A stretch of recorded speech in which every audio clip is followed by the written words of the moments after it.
I want to tell you a little bit about our COVID collecting initiative.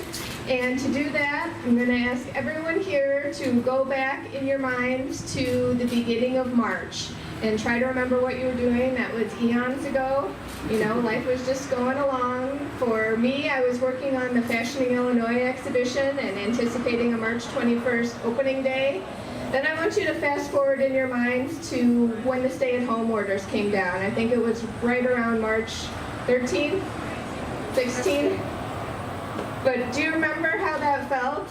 Where something was happening, you know, and it was unprecedented in my lifetime, that we were being sent home, that things were being closed, that Broadway went dark, that parks were being roped off. I just want to, you know, take everybody back in their mind to that time and what it felt like to embark in this rapidly changing world and to know that we had crossed the threshold between something known and something unknown, and we were living history. And soon on the realization that we were living history was the realization that we as a museum needed to document that change, that everyone was living through a historic moment, that we all had stories to tell.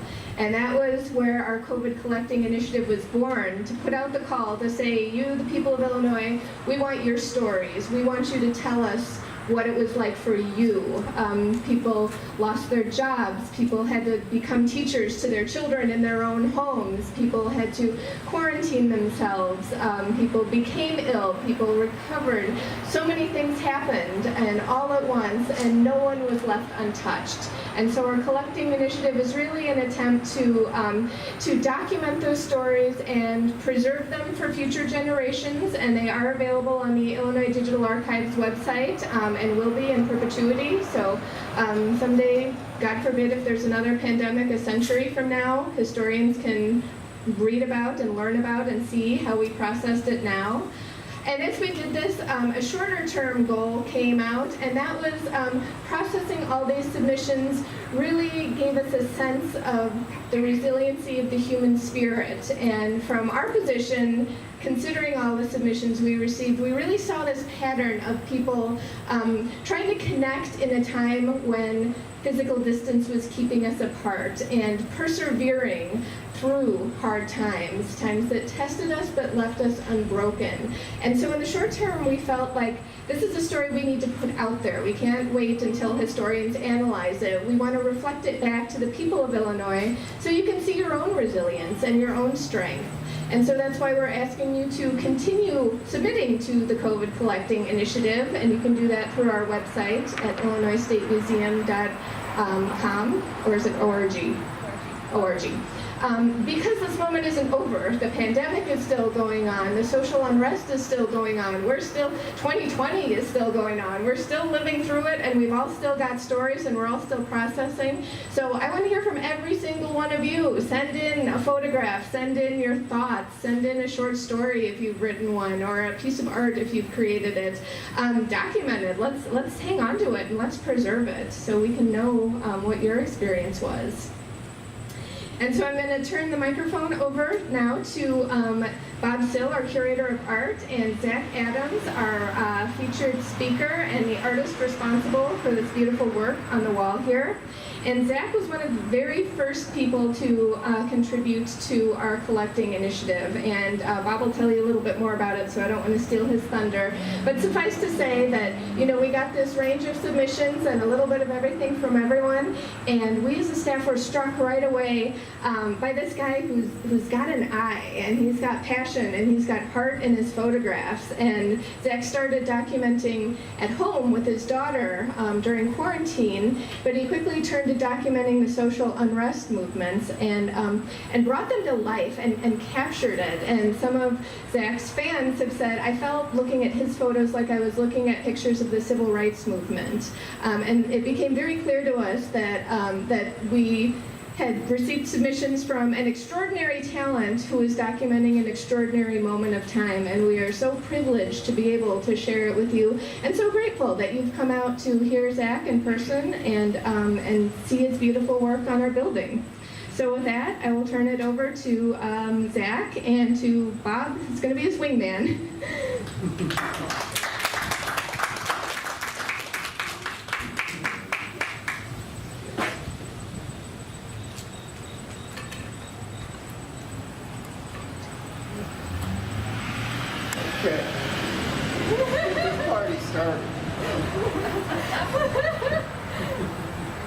about Zach, so it's so great. So Zach was C24. He was our 24th submission to our COVID collecting project, and I was just blown away. I received an image of this beautiful girl, and just this composition that was a dark wall on the one side and this beautiful face behind a little pink mask. And this was his daughter. And so, along with our, when you subscribe to or submit to our COVID project, we ask you some questions. We ask for an email, we ask for your name, we ask where you live, and you can be anonymous if you want, but we also ask for a personal description of what you're sending. So this is what we got from Zach that day. Personal description. Hello, my name is Zach Adams. I had a day job Monday through Friday as a car detailer. I'm also a photographer, and I did that mainly on weekends. March 11th was the last day I worked as a car detailer due to COVID-19. My world quickly changed when I became a stay-at-home dad. My wife works at the police department, so she had to continue working. And this at first was very frustrating. I now have a great respect for all stay-at-home parents, teachers, anyone who works with kids. During this time, that frustration turned into realizing I'm building a new bond with my daughter that I might not ever have had the chance to do without quarantine. Claps on that. And a bond that might not have happened. So I'm saddened that we're all going through this, but I'm grateful for this situation that presented itself. I hope she never forgets it. I know I won't. Also during this time, I've dedicated time to take pictures every day to capture the good, bad, sad, happy, and all the emotions during this time. I started April 1st and will continue until it's over. So that was what we got from Zach Adams to start with. Zach. Very powerful, right? Very powerful. So when did you start where'd you go to school? Where'd you grow up? Where were you born? I am from Peoria. I went to Manual High School, and my art teacher there was the first one that got me into photography, and his name was Larry Hendricks. And he took everybody's senior photos in the high school, and he didn't charge. And I talked to him one day about pictures, and he said he does an after-school photography program. And it was about 3 weeks, and I loved it ever since. So you grew up in Peoria. When did you come to Springfield? I moved to Springfield in 2008. Okay, 2008. So you've been here yes, About 11 years. Yeah.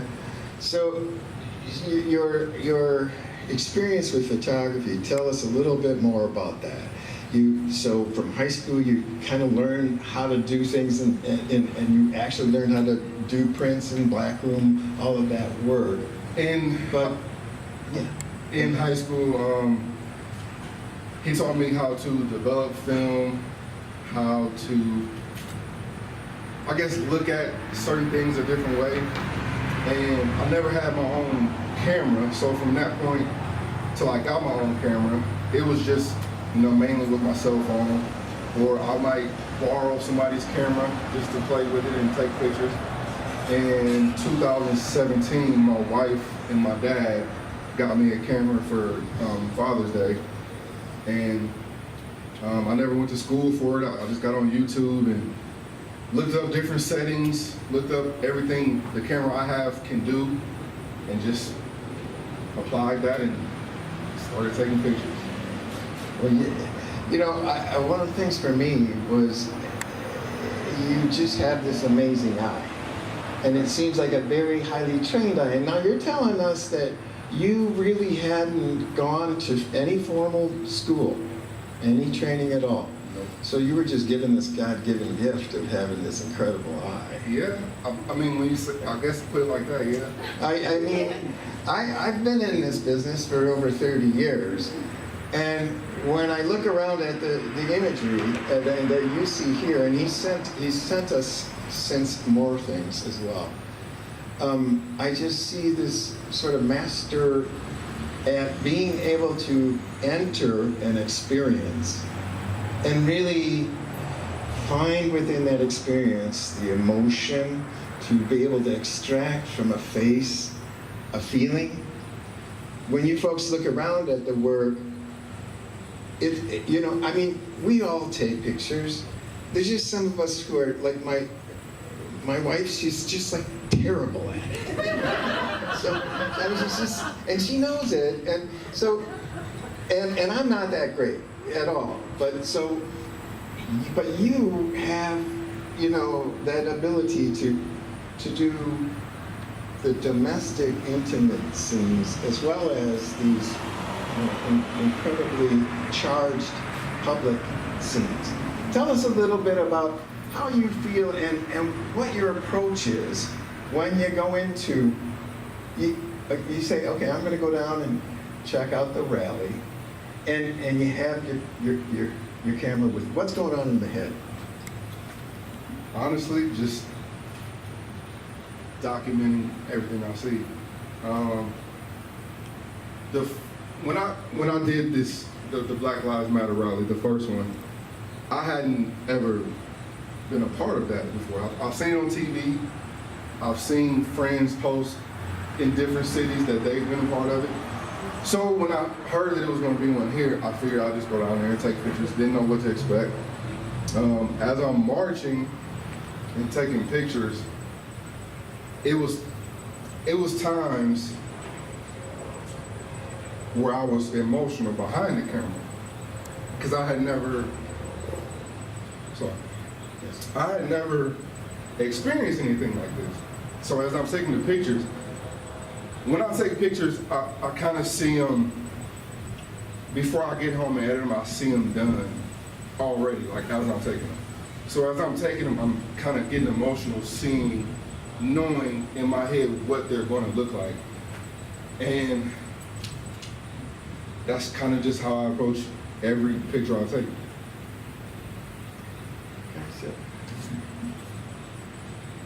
You're you're walking, you're feeling it, and you're a part of it, and this is new to you.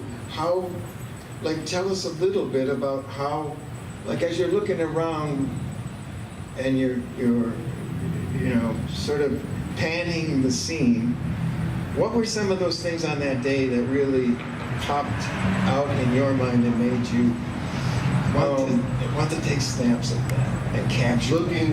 As I'm looking around taking the pictures, I've seen anger, I've seen sadness, I've seen confusion, I've seen only what I could assume people that never have been a part of that also and are there to learn something. And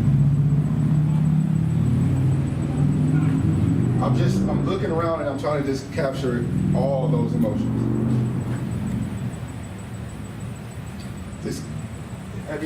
You can see when you're looking at the faces, that's exactly what we're getting, is this range, this incredible range of emotion from this emotion of trying to actually put yourself position in that position of being Floyd, right? And you're on your belly. To hope and someone who is reaching out for an image, a very powerful, and behind that mask there's sadness but hope. And here you have a group together that, looking forward, looking down, looking to the side, all of those different expressions you capture, from happiness to kind of anguish. And that's what I find amazing, you know. Tell us a little bit also about, there was another rally that you went to. Tell us about that experience. I went to a rally. You talking about the reopen? Open Illinois. Yeah, I was at an Open Illinois rally, and that was my actual first rally that I've taken pictures at. And it was pretty much the same thing. I went about it the same way, but it was just a different feeling. It was a different, there I felt like I was just documenting what was going on. I didn't really feel emotion connected to that, but I still got the same range of people upset, people happy, people sad, people there just to observe, and yeah. You did. You have to. We have to get this put on up somewhere, because the contrast between those two rallies, he still had that same capability to like look at people and what they were experiencing emotionally and capture it. And that's what makes a great, you know, a photographer. It really is. And you have that ability. Right?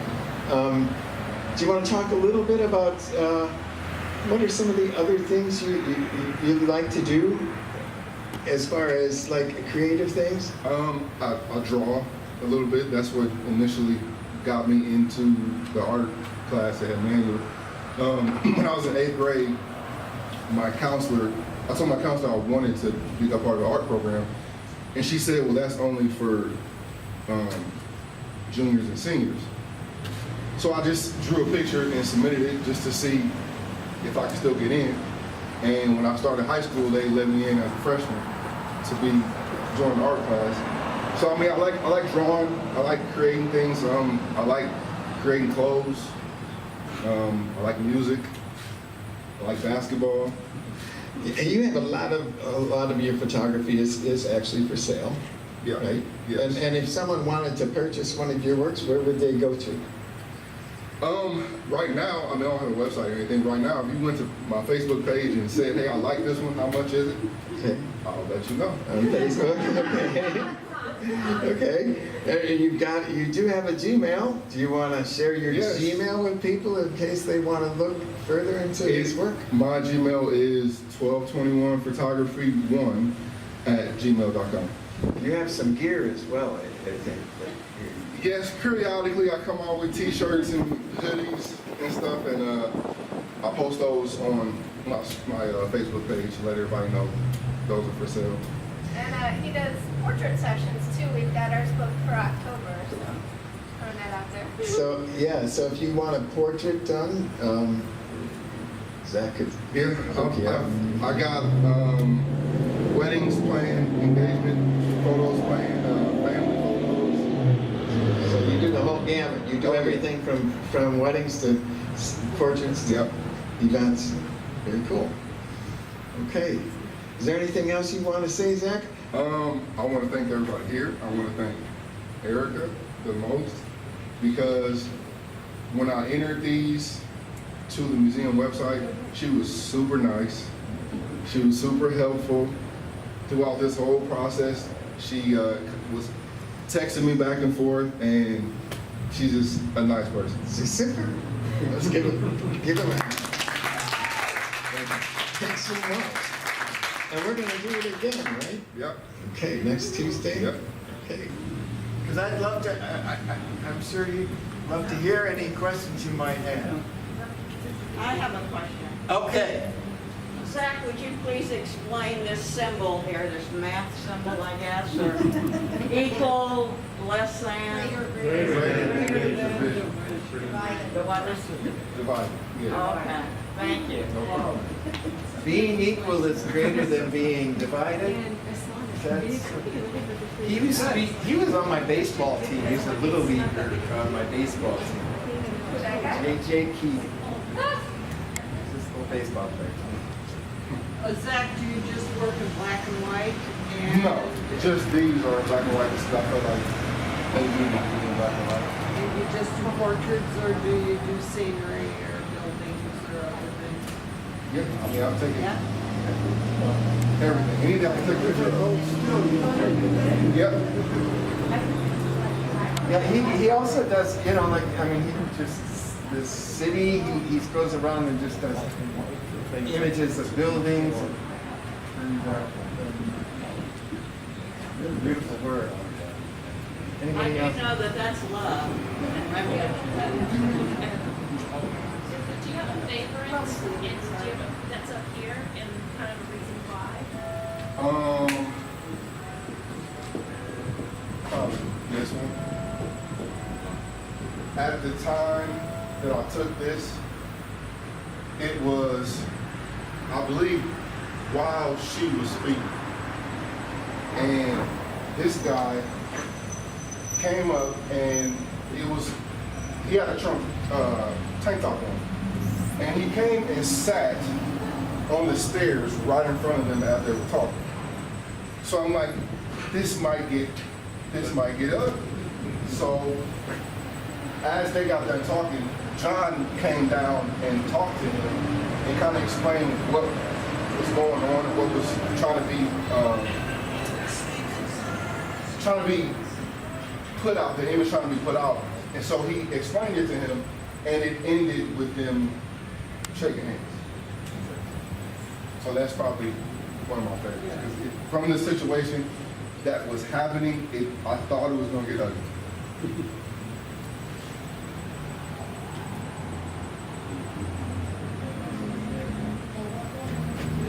Any more questions for Zach? Thanks. Thank you. Thank you so much.